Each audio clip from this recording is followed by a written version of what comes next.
जय माता दी। दूसरा अध्याय, देवताओं के तेज से देवी की उत्पत्ति और महिषासुर की सेना का वध। मध्यम चरित्र के विष्णु ऋषि महालक्ष्मी देवता उष्किन, छंद, शाकुंभरी शक्ति, दुर्गा बीज, वायु तत्व और यजुर्वेद स्वरूप हैं। श्री महालक्ष्मी जी की प्रसन्नता के लिए मध्यम चरित्र के पाठ में इसका विनियोग है। ध्यान।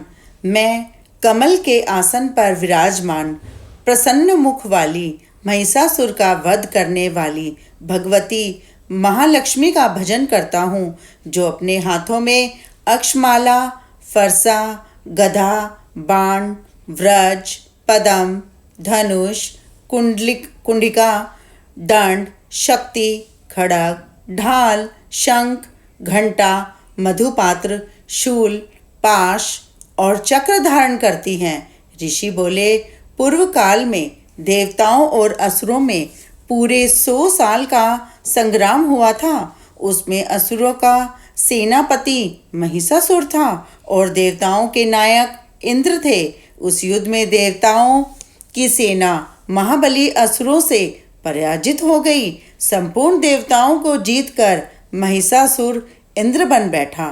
तब परास्त देवता प्रजापति ब्रह्मा जी को आगे करके उस स्थान पर गए जहां भगवान शंकर और विष्णु विराजमान थे। देवताओं ने महिषासुर के पराक्रम तथा अपनी पराजय का पूर्ण वृत्तांत उन दोनों देव ऋषियों को से विस्तार पूर्वक कह सुनाया।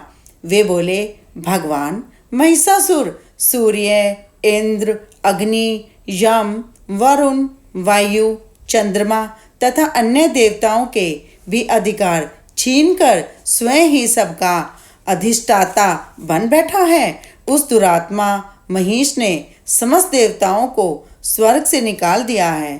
अब मनुष्यों की भांति पृथ्वी पर विचरते हैं। दैत्यों की ये सारी करतूतें हमने आप लोगों से कह सुनाई। अब हम आपकी ही शरण में आए हैं। उसके वध का कोई उपाय सोचिए। देवताओं के वचन सुनकर भगवान विष्णु और शिव ने असुरों पर बड़ा क्रोध किया। उनकी भौहें तन गई और मुंह लाल हो गया। तब अत्यंत क्रोध में भरे हुए चक्रपाणी श्री विष्णु के मुख से एक महान तेज प्रकट हुआ। इसी प्रकार ब्रह्मा, शंकर तथा इंद्र आदि दूसरे देवताओं के शरीर से भी बड़ा भारी तेज निकला। वह सब मिलकर एक हो गया। महान तेज का पुंज चमकता हुआ पर्वत सा जान पड़ा। देवताओं ने देखा कि वहां उसकी ज्वालाएं संपूर्ण दिशाओं में फैल रही थी। संपूर्ण देवताओं के शरीर से प्रकट हुए उस तेज की कहीं तुलना नहीं की थी। एकत्र होने पर वह एक नारी के रूप में परिणीत हो गया और अपने प्रकाश से तीनों लोकों में व्याप्त जान पड़ा। भगवान शंकर का जो तेज था उससे उस देवी का मुख प्रकट हुआ। यमराज के तेज से उसके सिर में बाल निकल आए। श्री विष्णु भगवान के तेज से उसकी भुजाएं पैदा हुई। चंद्रमा के तेज से दोनों स्तन का और इंद्र के तेज से मध्य भाग का प्रादुर्भाव हुआ। वरुण के तेज से जंघा और पिंडली तथा पृथ्वी के तेज से नितंब भाग प्रकट हुए। ब्रह्मा के तेज से दोनों चरण और सूर्य के तेज से उनकी उंगलियां हुई। वसुओं के तेज से हाथों की उंगलियां और कुबेर के तेज से नासिका प्रकट हुई। उस देवी के दांत प्रजापति के तेज से और तीनों नेत्र अग्नि के तेज से प्रकट हुए थे। उसकी भौहें संध्या के और कान वायु के तेज से उत्पन्न हुए थे। इसी प्रकार अन्याय देवताओं के तेज से भी उस कल्याणमयी देवी का आविर्भाव हुआ। इसके बाद देवताओं के तेज पुंज से प्रकट हुई देवी को देखकर महिषासुर के सताए हुए देवता बहुत ही प्रसन्न हुए। पिनाकदेहारी भगवान शंकर ने अपने शूल से एक शूल निकाल कर उन्हें दिया। फिर भगवान विष्णु ने भी चक्र से चक्र उत्पन्न करके भगवती को अर्पण किया। वरुण ने भी शंख भेंट किया। अग्नि ने उन्हें शक्ति दी और वायु ने धनुष तथा बाण से भरे हुए 2 तरकस प्रदान किए। 1000 नेत्रों वाले देवराज इंद्र ने अपने व्रज से व्रज उत्पन्न कर दिया और एरावत हाथी से उतार कर 1 घंटा भी प्रदान किया। यमराज ने काल दंड से दंड, वरुण ने पाश, प्रजापति ने सफ्टिकाश की माला तथा ब्रह्मा जी ने कमंडलू भेंट किया। सूर्य ने देवी के समस्त रोम कूपों में अपनी किरणों का तेज भर दिया। काल ने उन्हें चमकती हुई ढाल और तलवार दी। क्षीर समुद्र से उज्जवल हार तथा कभी न फटने वाले 2 दिव्य वस्त्र प्रकट किए, भेंट दिए। साथ ही उन्होंने दिव्य चूड़ामणि, 2 कुंडल, कड़े, अर्धचंद्र, सब बहुओं के लिए केरियू, दोनों चरणों के लिए निर्मल नुपुर, गले की सुंदर हंसली और सब उंगलियों में धारण करने के लिए रत्नों की बनी अंगूठियां भी दी। विश्वकर्मा ने उन्हें अत्यंत निर्मल फरसा भेंट किया। साथ ही अनेक प्रकार के अस्त्र शस्त्र और अभेद कवच दिए। इसकी सिवा मस्तक और वृक्ष थल पर धारण करने के लिए कभी न कुंभलाने वाले कमलों की मालाएं दी। समुद्र ने उन्हें सुंदर कमल का फूल भेंट किया। हिमालय ने सवारी के लिए सिंह तथा भांति भांति के रत्न अर्पित किए। कोषपाल कुबेर ने मधु से भरा पान पात्र दिया तथा संपूर्ण नागों के राजा शेष ने, जो इस पृथ्वी को धारण करते हैं, उन्हें बहुमूल्य मणियों से विशोभित नागहार भेंट दिए। इसी प्रकार अन्य देवताओं ने भी आभूषण और अस्त्र शस्त्र देकर देवी का सम्मान किया।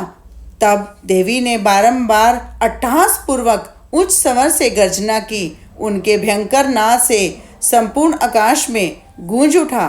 देवी का वह अत्यंत ही उच्च स्वर से किया हुआ सिंहनाद कहीं समा न सका। आकाश उनके सामने छोटा प्रतीत होने लगा। उससे बड़े जोर से प्रतिध्वनि हुई, जिससे संपूर्ण विश्व में हलचल मच गई और समुद्र कांप उठे, पृथ्वी डोलने लगी और समस्त पर्वत हिलने लगे। उस समय देवताओं ने अत्यंत प्रसन्नता के साथ सिंहवाहिनी भवानी ने से कहा, हे देवी, तुम्हारी जय हो। साथ ही महिषासुरों ने भक्ति भाव से विनम्र होकर उनका स्तवन किया।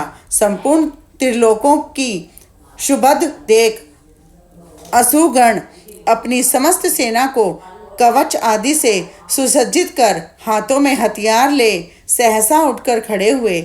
उस समय महिषासुर ने क्रोध में आकर कहा, ओह, यह क्या हो रहा है?